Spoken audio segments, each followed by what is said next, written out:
kita udah capek saling bentak, saling curiga gitu, udah capek gitu. Bernegara Pak, elegan sedikit, statement lah, jadi negarawan lah.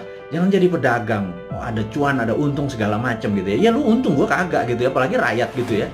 Udah asetnya hilang, tanah air kita hilang, diambil barangnya, kita cuma dapat pajak gitu. Buktinya kita tetap dipajakin tuh. Terus apa? Dari apa untungnya gitu ya? Terangin aja, ini untungnya segini. Kalau kita yang tahu adalah aset kita hilang, nikel kita gone, digantikan dengan apa gitu. Jangan sampai anak cucu kita bilang, Eyang, dulu Indonesia menghasil nikel ya? Nikelnya di mana ya? Tahu. Kita dapat apa waktu nikel itu dijual? Nggak dapat apa-apa. Kita dapat virus.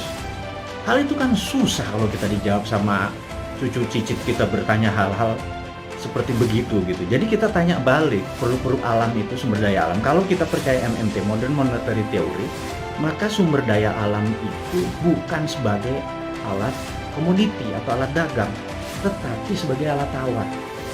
Jadi keuntungannya itu bukan hanya dari jualan, tetapi ada benefit lagi. Jadi di atas financial benefit, Anda para pejabat sekarang tuh apa-apa kan financial benefit. Kita dapat untung, dapat untung. Selalu untung dan cuan gitu ya. Cara bernegara segitu kesannya kayak anak TK gitu ya. Karena kalau cara bernegara di atas keuntungan materi itu ada namanya humanitarian benefit, keuntungan atas nama kemanusiaan. Terus ada namanya nasionalis, keuntungan untuk negara gitu ya. Bukan hanya keuntungan sekedar dari pajak, dari dagang, dari selisih jual beli gitu ya. Tapi humanitarian, atas kemanusiaannya. Anak cucu kita masih benefit gitu ya. Nah, kalau kita pakai SWF, Sovereign Wealth Fund, itu asetnya masih di situ. Nikel kita masih di situ.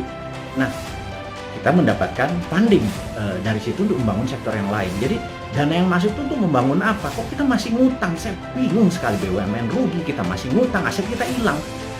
Kami ini gelisah, Pak. Kami ini ingin menjadi negara berdaulat dan kami ingin terbuka lah. Karena kalian tidak berbicara selama PPKM ini, ya sudahlah. Kami aja lah yang muda-muda ini yang punya ide new mind ini yang berbicara. Oposisi juga nggak bicara juga. Kalaupun mereka bicara juga nggak ada solusinya. Beda kalau new mind itu selain berbicara, mengkritik, ada solusi-solusinya.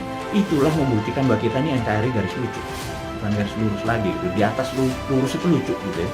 Karena semuanya jadi seru, jadi lucu, jadi fun gitu.